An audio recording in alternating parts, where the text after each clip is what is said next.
ndashigikiye yuko abazungu babwirizwa kugenda kuko imyaka bamaze bariko bakoroniza Uburundi yari myinshi, muga muri iyo myinshi ivyo bakoze bigaragara biboneka nivyo bike. Hari haheze imyaka irenga 300 bagira esclavage. Kahise ku Burundi ntikabonwa kumwe na bose, ariko ugwaruka rubona ko hakwiye kugwizwa ibiyago kugira rushobore kumenya no gutahura ivyashitse mu gihugu. Mu gihe akahise katavugwa kumwe k'igihugu cacu c'u Burundi, nivyo ibi biyago birafasha kuko urumva uti mbega uyu mugwi uvuga iki ku kahise, uyu nawo uvuga iki ku kahise, hanyuma gutyo umaze kumviriza ibivuye mwabana bariya uraheza ukagira ico utoyemo. Ukutamenya kahise gufatiye ahanini kukunyegeza kwa bamwe na bariya bivanye n'inyungu babifisemwo. Bamwe baragerageza kunyegeza kahise abandi, ariko iyo haba ibiganiro nk'ibi umwe wese agerageza kwisanzura atarinze kuraba abo bari kumwe, gutyo babandi bose bakisanga batashe aha akamaro byabagiriye, bigatuma ababishoboye bashobora kugira ico basigaranye kizobafasha no muri kazoza. Ibiyago birashobora guhindura ikintu gikomeye cyane wanashaka mu gihugu cyacu cy'u Burundi, kuko biratuma twuguruka, biratwigisha ibintu bikadukura mu mentalite twari dusanzwe turimwo, ariko tukamenya by'ukuri ukuri ku bijanye na kahise ku Burundi kugira ngo twubake igihugu cyacu kandi mu butungane n'amahoro. Ariko umuntu yo kwibaza, iyo habaye ibiyago nk'ibi kuri kahise biraheza bigafasha iki? Kahise ku Burundi kubera kumbure kera abarundi batandika tukazi cyane ku by'abantu bagiye baravuga, abantu rero bavuga ibintu byinshi bitandukanye, ugasanga hariho ibintu bikorwa byinshi byabaye muri kahise tuzi kumuma ukuntu kwinshi gutandukanye babivuga ugutandukanye. N'ibiyago bya kahise birafasha cyane kuko bituma umuntu amenya version y'ukuri iyo ariyo, umuntu amenya byinshi atarazi, kumbure bigatuma umuntu aronka umuco ku bibazo bimwe bimwe azaragira.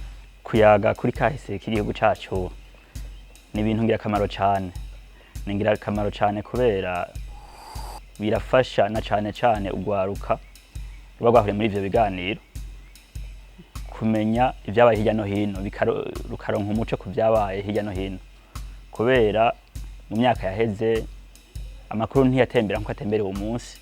Wasanga umuntu aba mu gace kiwe hari amabi yabaye, abo yabaye bakuze, bigashobora kuvuga sanga wewe yagumye amenya ivyo by'iwabo, mwana ntamenye yuko ahandi naho byaruti iwabo canke ahandi byari ibindi bikomeye kurusha. Biradufasha cyane na cyane nk'ababa bavutse inyuma canke imbere gatoya y'izo ntambara. Ni byiza kumenya iyo ujuva kugira ngo umenye niyo uri kuraja mu gutegura kubu, kugira ngo ukosore nimba hari amakosa yabaye muri kahise tuyakosora ubu, kugira ngo ejo abana n'abuzukuru bacu ntibazogendere mu makanda mabi twaciyemo, ahubwo bafatire kuri kubu ngateguye neza bivuye ku kumenya kahise neza. Kumbure kugira tuyaga ivyumvikana, mbega ugwaruka rumaze kuja mu biyago vya kahise hari ico ruhungukira? Nka jewe ugwaruka maze kwitabira ivyo biyago vya kahise birafise by'ukuri ico vyanyunguye, kuko hari ivyo ntarinzi ivyo namenyeye mu ivyo biyago mfashijwe n'abatumire yaga yaba yatumiye, gutyo bagaheza bakadufasha kukumenya akahise twe tutari tuzi. Ibyo maze kuhungukira ni byinshi cyane, na cyane ku by'akahise ku Burundi, kuko ni inyigisho nyinshi nahakuye.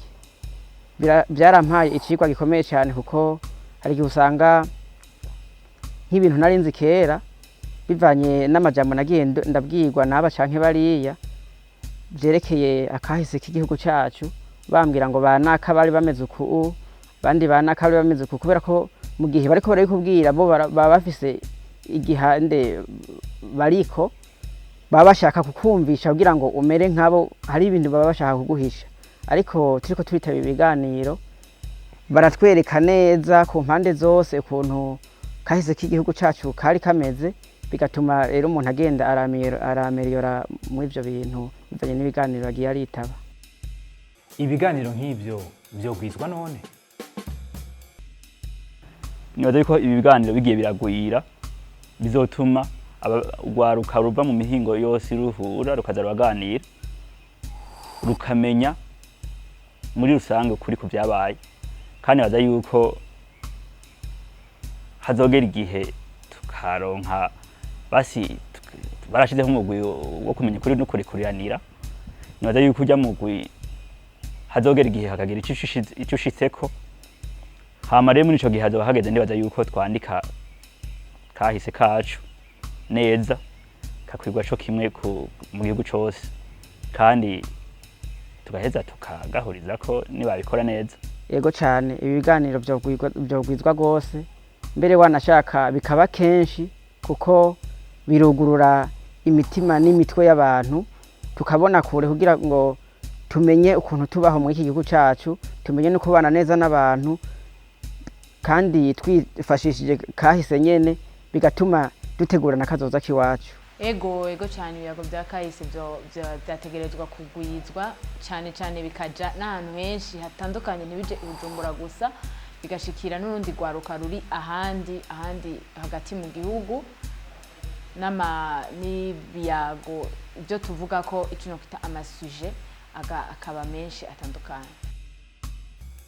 Ubwo rwaruka rurahejeje kubituyagira. Ibiyago kuri kahise k'u Burundi ni ingirakamaro kuko bituma rubaho neza muri kubu, runategura kandi n'akazoza kabo.